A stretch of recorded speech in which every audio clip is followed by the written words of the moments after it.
Hi, this is Irene, and this week in sociology class, we were asked to do a YouTube video on 4 particular questions.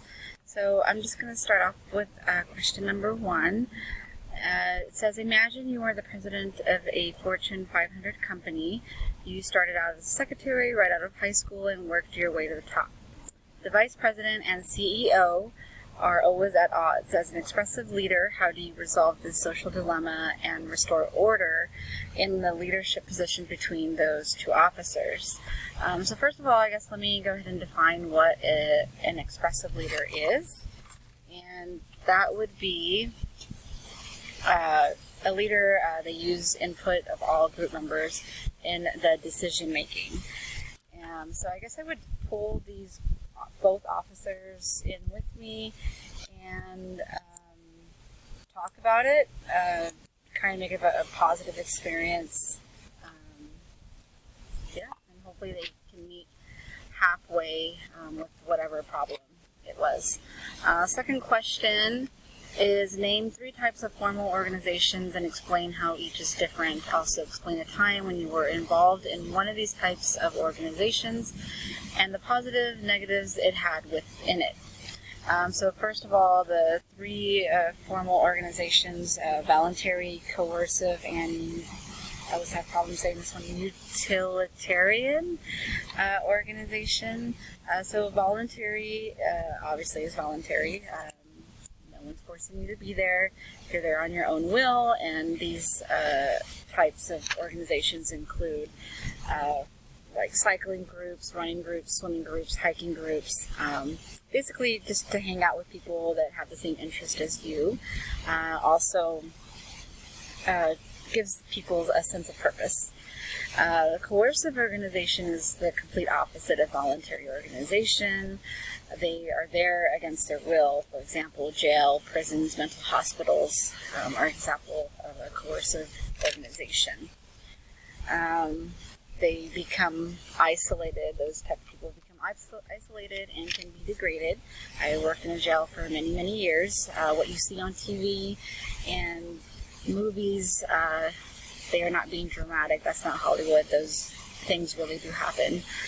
Utilitarian organizations are kind of in between voluntary and coercive. They're not forced, but you kind of have to be there. A good example in the book is work.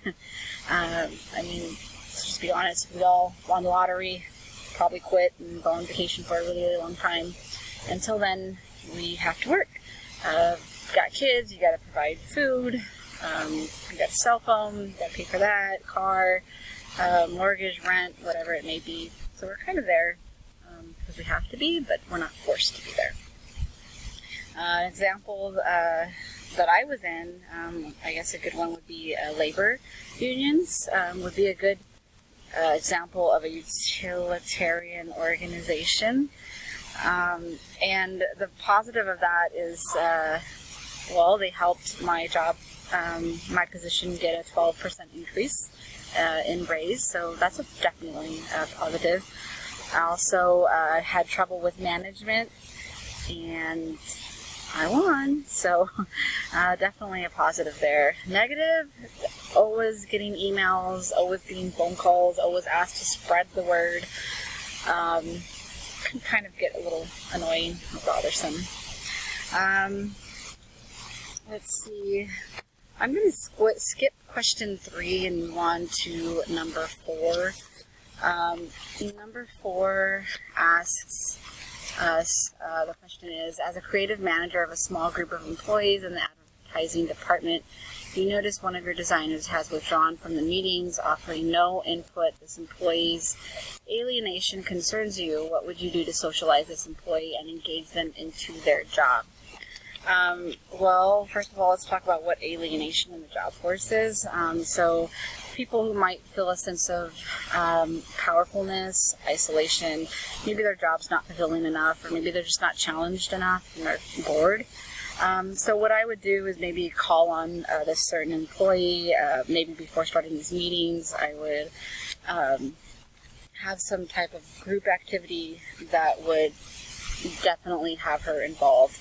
Also, another thing I would do is maybe just sit down and talk with her, ask her what's going on, what I can do. Some of the book's suggestions: alternative work schedules, 10-hour, 12-hour shifts. I know one of my past jobs, when they went to 12-hour shifts, that created a good morale within the company. New benefits. Maybe she's worried about childcare. Maybe maybe I can offer her some help within the work. Also virtual offices. Also, that's known as working remotely or working from home. Being a small company, maybe that would still be an option. Going to question number 3. This one was really hard for me. Weber's ideal bureaucracy. Let me just start off by reading the question. You decided to run for public office, although you have little to no experience with elections, holding office, or campaigning. You feel you can be successful. Hold on.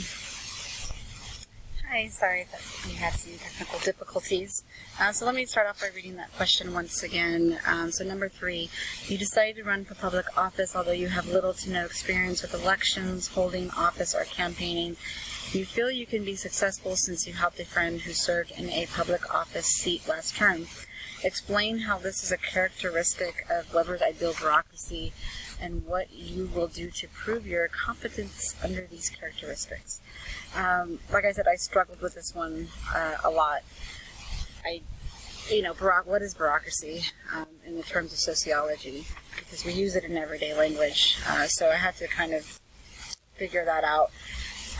Even though there's a description in the book, I had to do additional research. So the best description or definition that I found of bureaucracy in sociology is that it describes the rule structure or ranking that guides organizations. So basically how any big organization or corporation runs day to day.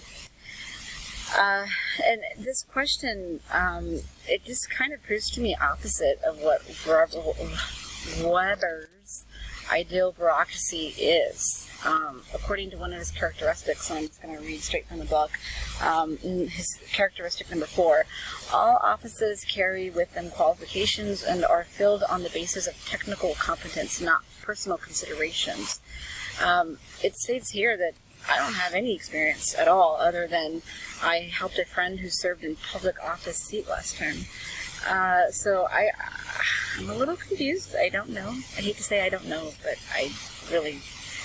maybe I read or took this concept the wrong way or the question the wrong way.